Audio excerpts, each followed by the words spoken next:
আশায়ক সম্মেলনের সম্মানিত সঞ্চালক,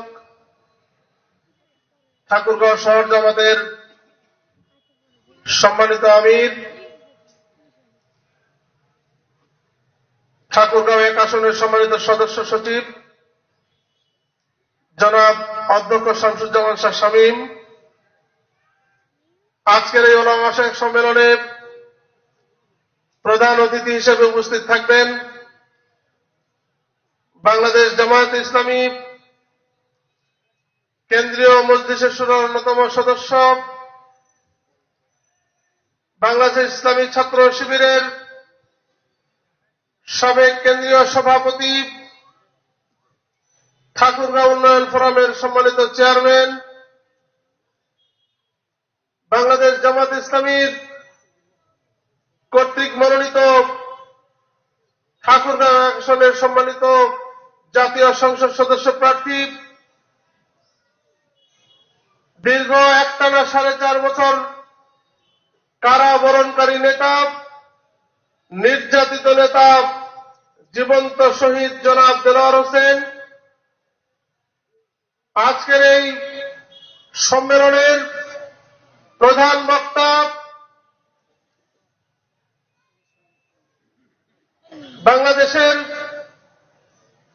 এবং সারা বিশ্বের প্রতিষ্ঠা আলেমে দ্বীন, যাকে পতিত সরকার 12 বছরের অধিক সময় কারাগারের অন্ধকারে নিক্ষেপ করে রেখেছিল, কোরআনের কথা মানুষের কাছে পৌঁছে দেওয়ার কারণে, যার বিরুদ্ধে মিথ্যা মামলা সাজিয়ে যাকে 12 বছর অধিক সময় কষ্ট দেওয়া হয়েছে এবং পরবর্তীতে জুডিশিয়ারি কিলিং এর মাধ্যমে তাকে শাহাদাত বরণ করতে হয়েছে, কোরআনের পাখি আল্লামা দেলোয়ার হোসেন সাঈদী সাহেবের সুযোগ্য পুত্র জনাব শামীম সাঈদী আজকের এই অনুষ্ঠানে বিশেষ অতিথি হিসেবে উপস্থিত থাকবেন বাংলাদেশ জামায়াত ইসলামী রংপুর দিনাজপুর অঞ্চলের সম্মানিত টিম সদস্য, ঠাকুরগাঁও জেলা শাখার সাবেক আমির, বাংলাদেশ জামায়াত ইসলামী কর্তৃক মনোনীত হরিপুর বালিডাঙ্গির গণমানুষের নেতা, ঠাকুরগাঁও 2 আসনের সম্মানিত জাতীয় সংসদ সদস্য প্রার্থী, আমাদের একান্ত শ্রদ্ধাভাজন দায়িত্বশীল জনাব মাওলানা আব্দুল হাকিম। উপস্থিত থাকবেন ঠাকুরগাঁও জেলা শাখার সংগ্রামী আমির, কেন্দ্রীয় মজলিসের শুরার অন্যতম সদস্য জনাব অধ্যাপক বেলাল উদ্দিন প্রধান, অন্যান্য অতিথিবর্গ, আজকের এই সম্মেলনে উপস্থিত ঠাকুরগাঁও 1 আসনের বিভিন্ন এলাকা থেকে আগত সম্মানিত ওলামায়ে কেরাম এবং সংগঠন সহ সর্বস্তরের জনতা, সম্মানিত দ্বীনী ভাই এবং বোনেরা, আল্লাহ শুকরিয়া আদায় করছি যে আল্লাহ রাব্বুল আলামিন আমাদেরকে ভালো একটি আবহাওয়ায়, ভালো একটি পরিবেশে আজকে আমরা এই ওলামা আশায়ক সম্মেলন শুরু করতে পেরেছি, আয়োজন করতে পেরেছি। সংগ্রামী ভাই বন্ধুগণ, পতিত সরকারের আমলে আমরা দীর্ঘ 17টি বছর অতিবাহিত করেছি। এই 17টি বছর তৎকালীন বিরোধী দল যারা ছিলেন তাদের উপরে চলেছে অত্যাচারের স্টিমরোলার। বিশেষ করে এই 17 বছরে আওয়ামী লীগ সরকার বাংলাদেশের যেই দলটির উপরে সবচেয়ে বেশি খর্বহস্ত ছিল, যারা তাদের পথের কাঁটা ছিল, যাদেরকে দমন করতে না পারলে, যাদেরকে নিপীড়ন করতে না পারলে তার ক্ষমতা পাকাপোক্ত হচ্ছিল না, সেই দলটি ছিল বাংলাদেশ জামায়াত ইসলামী। আপনারা লক্ষ্য করেছেন সামগ্রিকভাবে দেশের উপরে নির্যাতন হয়েছে, অত্যাচার হয়েছে, রাজনীতিবিদদের উপরে অত্যাচার হয়েছে, নির্যাতন হয়েছে। একই সাথে বিশেষভাবে নির্যাতন পরিচালিত হয়েছে। পতিত সরকারের প্রধানমন্ত্রী শেখ হাসিনা বলেছেন, অমুককে কিনেছি, অমুককে কিনেছি, অমুক রাজনৈতিক দলকে কিনতে পেরেছি, কিন্তু দুর্ভাগ্য আমি জামাত শিবিরকে কিনতে পারি নাই। আমাদের মনে রাখতে হবে, জামাত শিবিরকে কেনা যায় না, জামাত শিবিরকে কোন সংখ্যায় অনুমান করা যায় না। সুতরাং আপনাদের স্বপ্ন অতীতেও বাস্তবায়ন হয়নি, আগামী দিনেও বাংলাদেশে আপনারা আপনাদের স্বপ্ন বাস্তবায়ন করতে পারবেন না। শুধুমাত্র জামাত ইসলামী নয়, হেফাজতে ইসলামের মতো একটি রাজনৈতিক দলের উপর তারা নির্যাতন নিপীড়ন চালিয়েছে।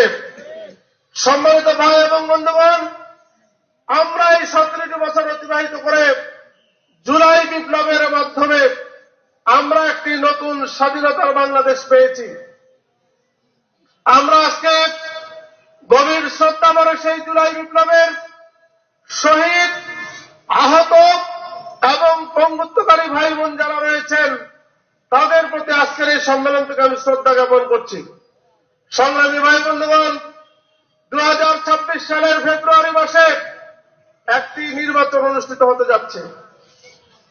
আপনারা জানেন, ইতিমধ্যে অবহিত হয়েছেন, এই নির্বাচনে ঠাকুরগাঁও 1 আসনে আমিরে জামাত ডক্টর শফিকুর রহমানের মনোনীত জাতীয় সংসদ সদস্য প্রার্থী আমাদের দেলোয়ার ভাই, তিনি ইতিমধ্যে এই আসনের বিভিন্ন অঞ্চল, অলিগলি, গ্রাম, হাট বাজার সব জায়গায় তিনি বিচরণ শুরু করেছেন। আমি আপনাদের জিজ্ঞেস করতে চাই, নির্বাচন শেষ না হওয়া পর্যন্ত আপনারা দেলোয়ারের সাথে আছেন কিনা? প্রিয় ভাইরা, আমরা ইতিমধ্যে লক্ষ্য করেছি আমাদের যে নির্বাচনী মাঠ তৈরি হয়েছে, আজকে আমরা বলতে চাই ঠাকুরগাঁয়ের 1 আসনের মাঠ দাঁড়িপাল্লা দিয়ে উর্বর একটি মাঠ।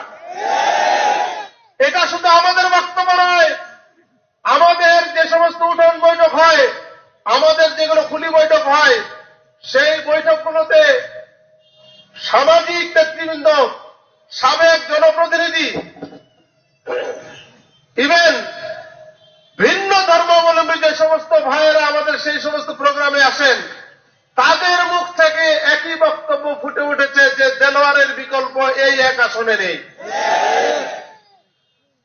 একটি উঠোন বৈঠকে সনাতন ধর্মাবলম্বী একজন সাবেক শিক্ষক তিনি বক্তৃতা করতে গিয়ে বলেছেন, 70 সালের নির্বাচন যখন হয় তখন একটা রব উঠেছিল, সেই রবটা উঠেছিল এরকম, সেখানে শুধু নৌকার রব উঠেছিল।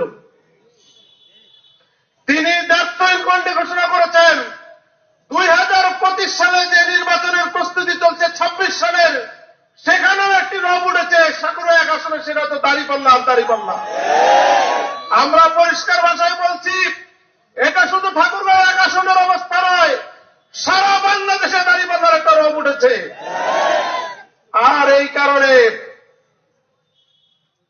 একটি মহল, যাদের সাথে আমরা কাঁধে কাঁধ মিলিয়ে এক সময় আমরা রাজনীতি করেছি, অত্যাচারের মুখোমুখি হয়েছি, নির্যাতন এবং নিপীড়নের মুখোমুখি হয়েছি, সেই বন্ধু সংগঠন আজকে মাঠের অবস্থার কারণে তারা তাদের খেই হারিয়ে ফেলেছেন, তাদের বুদ্ধি শুদ্ধি জ্ঞান হারিয়ে ফেলেছেন। তারা অরাজনৈতিক এবং শিষ্টাচার বহির্ভূত বক্তব্য দিচ্ছেন।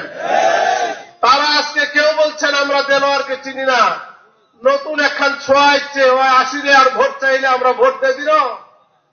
ছোঁয়া বুঝি না, ছোট মানুষ বুঝি না, বয়স কম বুঝি না, প্রার্থী যদি যোগ্য হয় তাহলে সে এখানে বিজয় অর্জন করবে ইনশাআল্লাহ।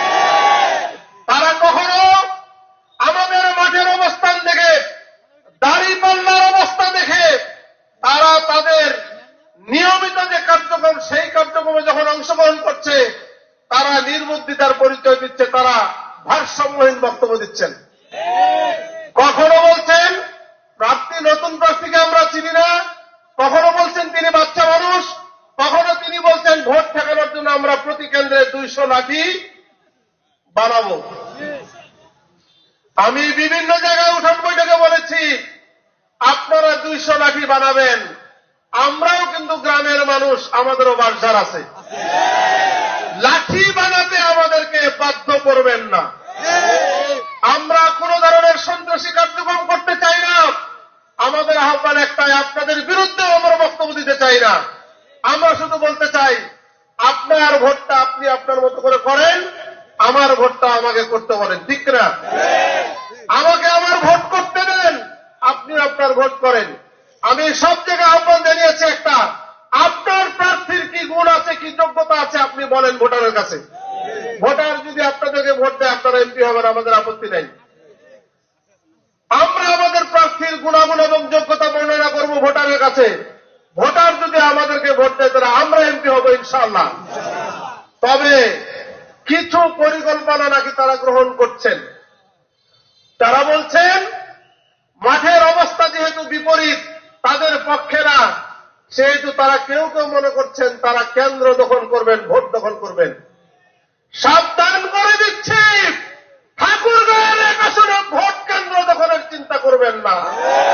সারা আসনের মানুষকে সাথে নিয়ে বাংলাদেশ জামাত ইসলামী সেটা কিভাবে দমন করতে হয় সেটা জানে। সংগ্রামী ভাই বন্ধুগণ, আমি আমার এই স্বাগত বক্তব্য দীর্ঘায়িত করতে চাই না। আজকে প্রধান অতিথি আসবেন, প্রধান বক্তা আসবেন, বিশেষ অতিথিবৃন্দ আসবেন। সকলের বক্তব্য আপনারা মনোযোগ দিয়ে এখান থেকে আগামী দিনে নির্বাচনের প্রার্থী সংগ্রহ করবেন, এতটুকু প্রত্যাশা রেখে আপনারা কষ্ট করে আমাদের এই সম্মেলনে উপস্থিত হয়েছেন। এই জন্য ঠাকুরগাঁও এক আসনের পক্ষ থেকে সকলকে আন্তরিক মোবারকবাদ, ধন্যবাদ এবং কৃতজ্ঞতা প্রকাশ করে আজকের এই সম্মেলন শুভ উদ্বোধন ঘোষণা করছি। বাংলাদেশ জিন্দাবাদ, বাংলাদেশ জামাত ইসলামী জিন্দাবাদ। আসসালামু আলাইকুম ওয়া রাহমাতুল্লাহ। ধন্যবাদ। উদ্বোধনী বক্তব্য পেশ করলেন জনাব অধ্যক্ষ কফিল উদ্দিন আহমেদ।